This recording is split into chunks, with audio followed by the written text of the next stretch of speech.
200 కోట్లు స్కామ్ జరిగింది అంటూ సాక్షాత్తు బాధితులే వచ్చి చెబుతున్న మాట. ఏమంటారు? అదేనండి. వీళ్ళు డబ్బులు వసూలు చేసిన మాట వాస్తవం. అది 200 కోట్ల, 180 కోట్ల, 150 కోట్ల అనేది బాధితులందరూ ఒక చోటకొచ్చి బాధితులందరూ కంప్లైంట్ చేస్తే కానీ, లేదు వాళ్ళ దగ్గర ఏమైనా పుస్తకాలు దొరికితే కానీ, ఎవరైతే వసూలు చేశారో వాళ్ళు ఆ పుస్తకాలను ఆడిట్ చేస్తే కానీ అమౌంట్ ఎంత అనేది తెలీదు. ఏది ఏమైనా పెద్ద మొత్తంలోనే వీళ్ళు వసూలు చేశారు. రకరకాల పేర్లు చెప్పారు. ట్రేడింగ్ అన్నారు, సిమెంట్ ఫ్యాక్టరీ అన్నారు, స్కూల్స్ కట్టిస్తున్నాం, పబ్స్ అన్నారు, అంటే బిజినెస్ అన్నారు. అంటే ఏం చెప్పినా బాగా డబ్బులు వచ్చే బిజినెస్లే చెప్పారు జనాలకి. మైక్రో ఫైనాన్స్ కింద వీళ్ళు కంపెనీ పెట్టి చేశారు. అంటే ఏం చేశారంటే, మీరు పెట్టుబడి పెడతారా, అప్పిస్తారా, లేదు సెక్యూరిటీ కావాలా మీకు మీరు ఇచ్చిన డబ్బులకి, ఇలా రకరకాలు. ఒక్కొక్క మనిషి ఒక్కొక్క చోట లొంగుతాడు. ఏ ఆశ చూపిస్తే లొంగుతాడో ఆ మనిషిని కాస్త స్టడీ చేసి ఆ విధంగా పెట్టుబడులు సేకరించారు వీళ్ళు. ఏం చేసినా ఫైనల్కి వీళ్ళు చేసింది ఏంటి? డబ్బులు వసూలు చేశారు. ఇప్పుడు కొంతమంది దగ్గర ఏ పేరు డబ్బులు ఉంటాయి కదండి, 2 లక్షలు 3 లక్షలు, అవి కూడా తీసుకున్నారు. ఎల్ఐసి డబ్బులు ఉంటే ఎల్ఐసి డబ్బులు తీసుకున్నారు. చిన్న చిన్న స్థలాలు ఉంటాయి, అమ్మేస్తే ఆ డబ్బులు తీసుకున్నారు. కొంతమంది అయితే ఉన్న ఆస్తుల్ని లోన్లు పెట్టి ఆ లోన్ల మీద వచ్చిన డబ్బులు వీళ్ళకి ఇచ్చారు. ఆ డబ్బులు పోయినాయి, ఏమో లోనుల్లో ఇరుక్కున్నారు. బంగారం తాకట్టు పెట్టి కూడా ఇచ్చారట.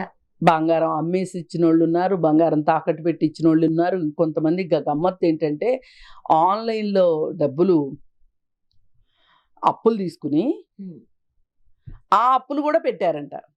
సరే, ఇప్పుడు పెట్టిన వాళ్ళ గురించి తర్వాత మాట్లాడదాము. ఈ పెట్టించుకున్న వాళ్ళు ఎన్నో కబుర్లు చెప్పి పెట్టించుకున్నారు. ఇప్పుడు పెట్టించుకున్న తర్వాత ఇప్పుడు ఒక రకంగా మాకేంటి సంబంధం లేదు అనే లెవెల్కి వాళ్ళు సమాధానాలు చెప్పట్లేదు. ఫస్ట్ 1-2 నెలలు డబ్బులు ఇచ్చారు, కానీ తర్వాత నుంచి డబ్బులు ఇవ్వటం కూడా మానేశారు.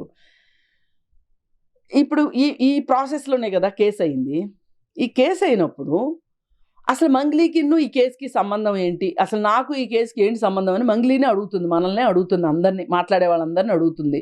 అసలు నాకు ఎట్లా లింక్ చేస్తారు అని అడుగుతుంది. కానీ ఈ మధు అనే అతను ఎవరైతే ఉన్నాడో ఆ మధు ఇల్లు కట్టుకుంటున్నాడు. ఆ ఇల్లు కట్టుకుంటున్న ఇంటి దగ్గరికి నువ్వు, నీ చెల్లెలు కాబోయే భర్త, ఇంకొక చెల్లెలకి కాబోయే భర్త ఈ మధు అంట. ఇట్లా మీరందరూ వెళ్ళిన ఫోటోలు సోషల్ మీడియాలో వచ్చేస్తున్నాయి. అలాగే ఈ మధు మీ ఇంటికి వచ్చి మీ ఇంట్లో కుటుంబ సభ్యుల్లాగా మెలిగి తిని పార్టీలు చేసుకొని అక్కడనే సెటిల్మెంట్లు చేసుకొని, అంటే ఈ డబ్బు లావాదేవీలు జరుపుకుని ఇవన్నీ చేస్తుంటే నువ్వు ఎట్లా నీకెట్లా తెలియలేదు? ఇప్పుడు ఇవన్నీ అయితే సాక్ష్యాలు కనిపిస్తున్నాయి కదా. అసలు వాళ్ళు ఏం చేస్తున్నారో మనకు ఒక ఐడియా ఉంటుంది కదా. అంత ఉండకుండా ఎలా ఉంటుంది? ఇప్పుడు ఈ ప్రశ్నలన్నీ అడుగుతుంటే ఆవిడ సమాధానం చెప్పలేకపోతుంది. సమాధానం చెప్పలేక పైగా చాలా యాటిట్యూడ్ తోటి యారగెంట్గా ఈ విషయాన్ని ఇక్కడ దాకా తీసుకొచ్చుకుంది. అసలు తనకి ఏ రోజైతే ఈ గొడవలు జరుగుతున్నాయి అని అనిపించిన రోజునే నాకు వీళ్ళకి సంబంధం లేదు అని ఈమె ముందుకు రావాల్సి ఉంది, చెప్పుండాల్సింది. సరే, రాలేదు. రానప్పుడు నీకు వేణు ఉడుగుల నీకు ఒక సలహా ఇచ్చాడు. మనమందరం కాదు ఇక్కడ ప్రధానం, బాధితులు ప్రధానం. వాళ్ళకి జరిగిన అన్యాయం గురించి మనం మాట్లాడుకుందాం, వాళ్ళకి న్యాయం ఎట్లా చెయ్యాలి అనేది ఆలోచిద్దాం. ఆ మధుగాడిని పట్టుకురా, ముందు మధుతోటి ప్రెస్ మీట్ పెట్టించు, ఈ విషయాలతోటి మంగ్లీకి సంబంధం లేదు, ఏదైనా నేనే బాధ్యుణ్ణి అని చెప్పి అతని చేత చెప్పించు. వాళ్ళు ఎక్కడ నువ్వు పేపర్లో ఉన్నావని కానీ, ఇది మన మాట, వేణు ఉడుగులో అంతవరకు చెప్పాడు, ఇలా చెయ్యి నువ్వు రక్షించబడతావు, నువ్వు కూడా బాధితుల పక్షాన ఉన్నట్లుంటుంది అని చెప్పారు. చెప్తే వినలా. ఇప్పుడు మనం అనేది ఏంటి అంటే, ఈమెకి ఇక్కడ ఎందుకు ఇంత ధీమాగా ధైర్యంగా ఉంది అనటానికి ఎక్కడ పేపర్ల మీద ఈమె పేరు లేదు, కంపెనీ రిజిస్ట్రేషన్స్లో ఈవిడ పేరు లేదు. అసలు ఈవిడికిన్నో ఆ మనుషులు ఈమె తమ్ముడో చెల్లో లేకపోతే ఫ్రెండో ఏదో అన్నంత మాత్రానే కానీ ఈమెకి ఎక్కడా డైరెక్ట్గా ఎవరో డబ్బులు ఇవ్వలేదు. ఈమె ఎవరిని చెప్పలేదు డబ్బులు పెట్టండి అని. కానీ వీళ్ళు చెప్పుకున్నారు, మంగ్లీ వాళ్ళ అక్కని చెల్లిని నేను, మంగ్లీ వాళ్ళ తమ్ముడిని నేను అని వీళ్ళు చెప్పుకున్నారు. వీళ్ళు చెప్పుకుంటే నేను ఎట్లా బాధ్యురాలను అవుతాను అని చెప్తుంది. మంగ్లీ కూడా ఇందులో భాగస్వామిరాలే అని అన్నారు అని చెప్తున్నారు. సరే, ఇవన్నీ కాదు, నీకు సంబంధమే లేనప్పుడు నువ్వు మీటింగ్ ఎందుకు వచ్చావు? వేణు ఉడుగులతో ఎందుకు మాట్లాడావు నీకు సంబంధం లేకపోతే? ఇప్పుడు ఇంత జరిగిన తర్వాత బయటకు వచ్చేసేసి నేను ఒక బంజారా బిడ్డను కాబట్టి, నేను ఆడబిడ్డను కాబట్టి అని ఒక సెంటిమెంట్ డైలాగులు, కొన్ని కార్డులు వాడటము, ఇవన్నీ చేసి ఎలాగోలా దీని నుంచి బయటకు వద్దామని చూసింది. కానీ కుదరదు అనేది అర్థమైపోయి ఇప్పుడు తన పేరు లేదు, మీరే చెప్తున్నారు, తనకి సంబంధం లేదు డైరెక్ట్ గా కానీ ఇండైరెక్ట్ గా కానీ, మరి మంగ్లీని ఎట్లా బాధ్యురాలను చేస్తారు? ఆ ఇల్లు మంగ్లీ ఇంట్లోనే జరిగినాయి ఇవన్నీ. ప్రూఫ్స్ ఉన్నాయా? ఆ ఇంటికి చాలా మంది బాధితులు వెళ్ళారు. అప్పుడు వీళ్ళు బాధితులు కాదు.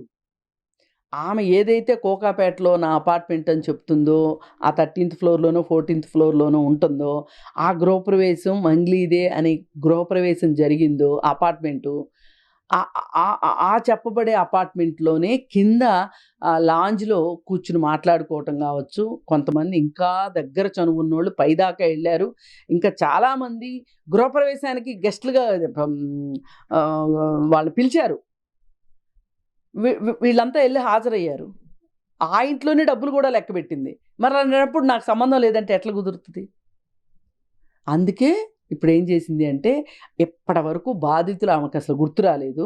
ఇక చివరికి నాకు ఎట్లయినా బిగుస్తుంది ఇది అనేది ఆమెకు అర్థమైపోయి మొన్న సజ్జనార్ దగ్గరికి వెళ్ళి న్యాయం చేయాలండి బాధితులకి, సుబ్బు నా పైన వ్యక్తిగతంగా ఇది చేస్తున్నాడండి, అదండి ఇదండి అని చెప్పి ఆయనకి చెప్పి బాధితులు ఇప్పుడు గుర్తొచ్చారు. బాధితుల పక్షాన్ని ఇప్పుడు నిలబడ్డారు.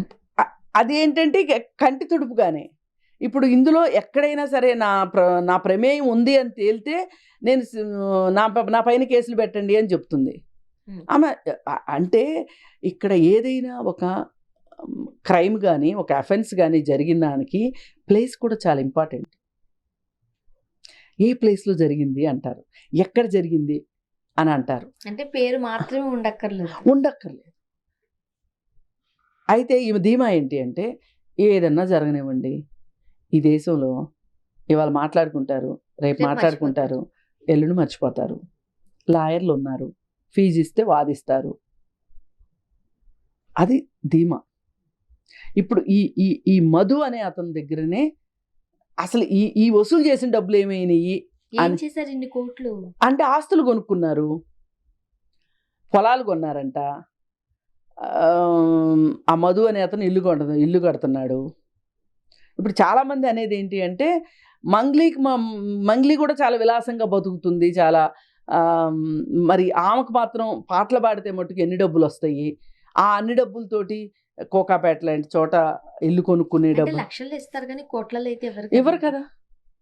మంచి మంచి కార్లు ఉన్నాయని, కార్లు అంటే